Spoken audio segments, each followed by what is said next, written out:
Rare earth elements are the hidden force behind our modern world, quietly enabling the technology and conveniences we rely on every day. You may not see them, but they're in your phone, your car, and even in the wind turbines powering your city. From the moment you wake up and check your messages, to the energy that lights your home, rare earths are at work behind the scenes. This group of 17 metals, like neodymium, terbium, and dysprosium, aren't actually rare, but extracting and refining them is tough, costly, and environmentally damaging. The process often leaves behind toxic waste and requires advanced technology, making production a major challenge. Only a handful of countries have mastered the process at scale, creating a global race for access and expertise. Rare earths are essential for vibrant smartphone screens, powerful magnets in electric vehicles, and the motors in wind turbines, making them crucial to the green energy transition. Without them, many clean technologies simply wouldn't function. In medicine, they're found in MRI machines and advanced diagnostics, helping doctors detect diseases and save lives with precision. Their unique properties make them irreplaceable in high-tech manufacturing, from semiconductors to robotics, driving innovation across industries. Without them, our digital society would grind to a halt. The devices and networks we depend on would simply disappear from our daily lives. They're also vital for national security, used in missile guidance, submarine sonar, and fighter jet avionics. Modern defense systems depend on rare earths for their advanced capabilities. Control over rare earths isn't just economic, it's geopolitical power. Nations compete fiercely to secure supplies and influence global markets. For decades, the world has relied on a single dominant supplier, creating a dangerous vulnerability that affects industries worldwide. When that supply is threatened, the ripple effects can shake the foundations of global technology, halting production and causing shortages. The world is only now waking up to just how fragile this system really is, and how vital rare earths are to our future. In October 2025, China changed the game. The world watched as Beijing unveiled a sweeping new policy that would send ripples through the global economy and technology sectors. Beijing expanded export controls on rare earths and the advanced technology needed to process them, with the new rules set to take effect in December. This move was both sudden and far-reaching, catching many by surprise. Now, any company exporting certain rare earths must get a license from China's Ministry of Commerce. The process is strict, and approvals are far from guaranteed, adding a new layer of uncertainty for global businesses. China produces over 90% of the world's processed rare earths, making the rest of the world deeply dependent on its supply. These minerals are essential for everything from smartphones to electric vehicles and advanced weaponry. The new rules even target products with tiny amounts of Chinese rare earths, regardless of where they're assembled or shipped. This means global supply chains are now under intense scrutiny. This is a direct blockade, aimed at the heart of Western tech. Companies across Europe, the US, and Asia are scrambling to assess the impact. The main target, ASML, the Dutch company critical to advanced chipmaking and a linchpin in the global semiconductor industry. By restricting rare earths, China threatens ASML's ability to build its world-leading lithography machines, which are vital for producing the most advanced computer chips. It's a strategic counter to US-led tech restrictions on China, escalating the ongoing technology rivalry between the world's two largest economies. The announcement sent shockwaves through global markets, exposing just how vulnerable supply chains have become in an interconnected world. For ASML and the entire semiconductor industry, the message is clear. The era of easy access to critical materials is over, and new risks must be managed.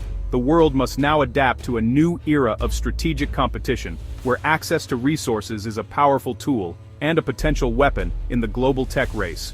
To see why China's move matters, look inside ASML's machines. ASML is the sole maker of extreme ultraviolet, or EUV, lithography systems, essential for the world's most advanced chips.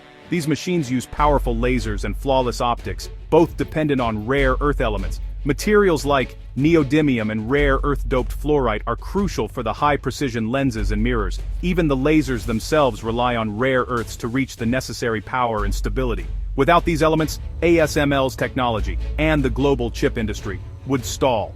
The company's dominance is built on a steady supply of these rare materials. China's export controls are a precision strike at this very foundation. Beijing knows exactly where the global tech supply chain is weakest. By targeting rare earths, China aims to cripple ASML's production and gain leverage in the tech war.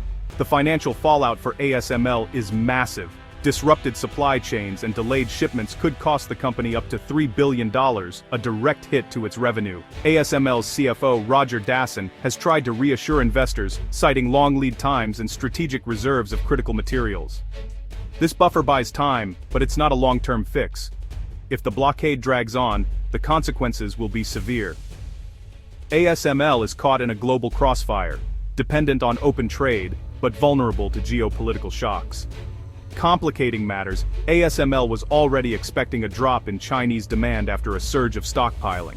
Now, the company faces falling sales to China and restricted access to Chinese materials.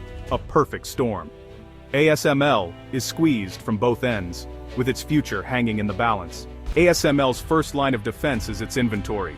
Building an EUV machine takes months and thousands of components, so ASML has long stockpiled critical rare earths. This isn't a new tactic, it's a core part of their supply chain strategy. CFO Roger Dassin confirms they have enough materials to keep production running for several months. This buffer lets ASML fulfill orders and buy time to seek alternatives. The company is now working with suppliers to assess exposure and searching for new sources outside China. Countries like Australia, Canada, and the US are racing to build up rare earth processing, but it's a slow, costly process. Developing new supply chains could take years. ASML's stockpile is a temporary shield, not a permanent solution. The real challenge is breaking China's chokehold on rare earths, a task that will require global cooperation and investment. ASML's calm response is tactical, but the strategic threat remains. The future of its production depends on diversifying the world's rare earth supply. China's rare earth blockade is just one move in a global tech war. The US and China are locked in a struggle for technological supremacy, with Europe caught in the middle. The US has used export controls to block China's access to advanced chip-making tools, especially ASML's machines. China's response: weaponize its dominance in rare earths. This tit-for-tat escalation puts companies like ASML and countries like the Netherlands in a bind. The Dutch government, pressured by the US, has restricted ASML's sales to China at a growing economic cost. The tech war is forcing nations and companies to pick sides, fracturing the global order. Technology is now a tool of national power, not just economic growth. The conflict is no longer a rivalry, it's an economic war of attrition.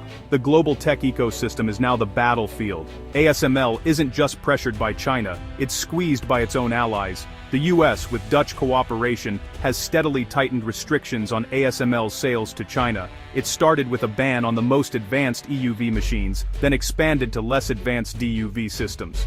US lawmakers pushed for even tighter controls, fearing Chinese stockpiling. When China announced its rare earth blockade, the US responded aggressively, threatening massive tariffs and new export controls. This cycle of sanctions and counter-sanctions is escalating the conflict. The Netherlands and ASML are trapped, forced to comply with US demands and punished by China in return. The concept of a two-way street now means traffic is blocked in both directions. ASML's ability to sell and source is restricted, all in a geopolitical struggle beyond its control. The company is caught in a trade war it never wanted. The stakes for global tech have never been higher. The rare earth standoff is more than just a diplomatic dispute. It's a glimpse into a fractured future for global tech, where the very foundations of our digital world are at risk. The era of seamless globalization is ending, replaced by technological decoupling and the rise of rival blocs. Nations are drawing new lines, not just on maps, but across the flow of ideas, talent, and innovation. For the semiconductor industry, the consequences are profound and far-reaching, threatening to upend decades of progress and collaboration. Chipmaking relies on a global web of specialists and suppliers, an intricate network now at risk of breaking apart, with every link under new scrutiny. If this ecosystem fractures, costs will rise, innovation will slow, and the pace of technological advancement could grind to a halt. The world could face chronic chip shortages, higher prices, and a new era of uncertainty for consumers and businesses alike. The West is racing to build its own rare earth supply chains, investing billions in new infrastructure, while China pushes for self-sufficiency in chip making and tightens its grip on critical resources. The result may be two incompatible tech ecosystems, each pouring resources into a costly arms race, duplicating efforts instead of building together. The outcome is uncertain, negotiation is possible, but the current path points to more conflict, mistrust, and a world where collaboration is no longer guaranteed. The battle over ASML and rare earths will shape not just the future of technology, but the balance of global power for generations to come. The risk is clear. In seeking supremacy, we may fragment the very system that enabled decades of progress, prosperity, and shared discovery. The world must decide, compete, cooperate, or risk losing it all. The choices we make now will echo through the future of technology and humanity itself.